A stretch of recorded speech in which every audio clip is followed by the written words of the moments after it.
Okay, sixth graders, remember, this is an example from another sixth grade student, and I have highlighted some examples within that because as you looked in your personal narrative Google Slides of things that are required of you, one being started off with an interesting hook, have some sensory language, and also include some figurative language.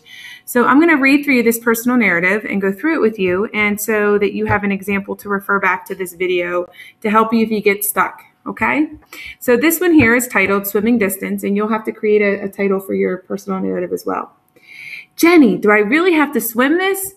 Okay, so notice how they start their personal narrative. It's not with, one day I went swimming. They started with some narrative dialogue. So that's a great strategy that you could use. It's called a narrative hook. It's a way to hook your reader in. Jenny, do I really have to swim this? The distance is so long, and I don't want to do 2 laps of butterfly. In the first event when I did butterfly, I choked on water. There's a feeling there. I complained on a sun-drenched day. Notice that sensory language. I was at Petaluma High School, standing next to my coach, Jenny. It was my first swim meet, and I was having a pleasant time. Something was bothering me, though. You could blame it all on the next event coming up. I was not looking forward to it one bit. I had done fairly well in my previous events. However, I was edgy and nervous for this one. This was a 200-yard independent medley. It was a long distance because it included 8 laps of 4 different strokes. Next event, 200 IM girls ages 11 to 12S. Coach Patrick called through the speakers. He was the announcer for today, and his voice sounded different through the intercom speakers.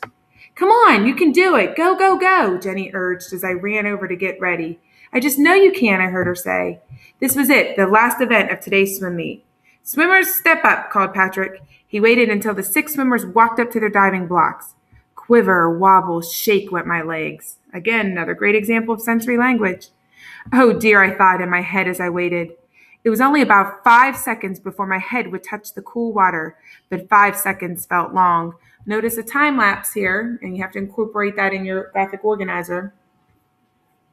The swimmers bent down and held the edge of the diving blocks. I guess I looked so ready and professional-like on the diving block, but instead my stomach was on the world's biggest roller coaster, and my heart was the one who wanted to jump out into the pool. The water smiled gleefully at me. Come on, it seemed to muse. Beep! The buzzer went off, and everybody plunged into the shallow, still water, sending it into a million ripples and crinkles. It felt good, and I relaxed for a split second, but then remembered that this was a 200-yard medley. I started kicking and soon emerged out of the silky water. Start with the butterfly stroke, I told myself, going through the order again in my head as I swam. I pulled my arms back and did a stroke. Again, and again. I hoped not to choke on water this time. Soon the wall was in front of me.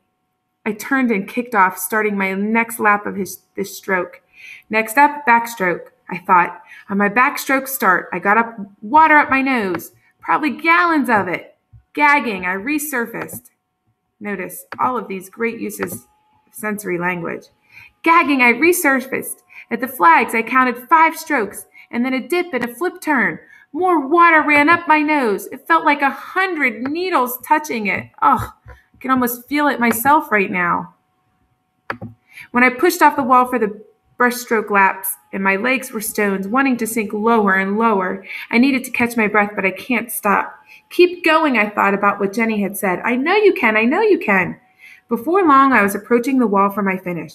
I heard her swimming coming up behind me, but I wanted to get there fast.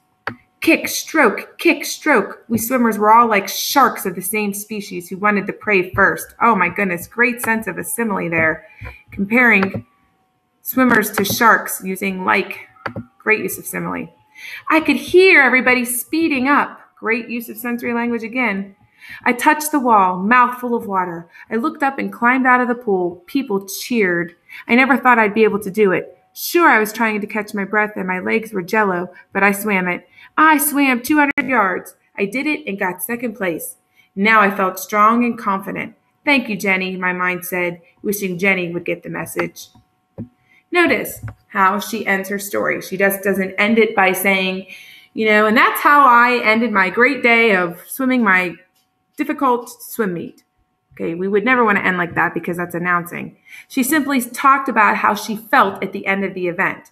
Sure, I was trying to catch my breath and my legs were jello, but I swam it.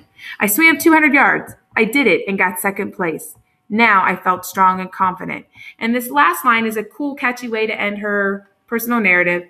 Thank you, Jenny, my mind said. And remember, Jenny is her coach. Thank you, Jenny, my mind said, wishing Jenny would get the message. That's a nice way of saying in her end that she really wanted to thank her her coach. And so she did in her mind, wishing that she would get that message. So that's just a cute, creative way to end the story. So refer back to this example, refer to the other examples we used, because remember, these are other sixth grade students' writing samples. Can we do this?